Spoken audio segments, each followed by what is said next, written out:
Would you ever not hit metrics and leave the meeting happy? Absolutely. Talk to me about that. Does that not mean you don't hit your goals, but you're still happy? There's a difference between missing a goal because your hypothesis was disproven and missing a goal because you didn't execute well.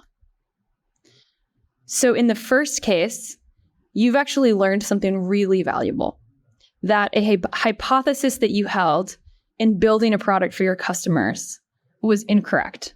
And ideally, you understand the why behind that and you fix forward and build differently and better for them. In the case of missing a goal because execution didn't go well, that is where really getting into the details in a post-mortem or a retro and saying, what didn't we do well and what can we do differently next time to make sure we do give it our best shot on goal is really important. But in the first case, you've actually been blessed with learnings that you didn't have before. So I think that's actually a great outcome. I love that kind of separation of the two. How often is it the first? How often is it the second?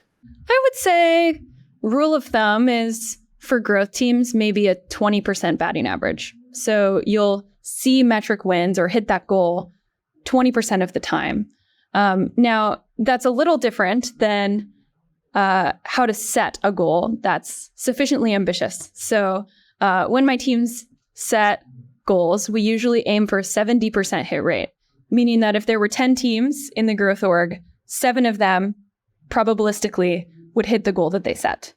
And the other 30% wouldn't. And that's by design to make sure that goals are both ambitious and pragmatic.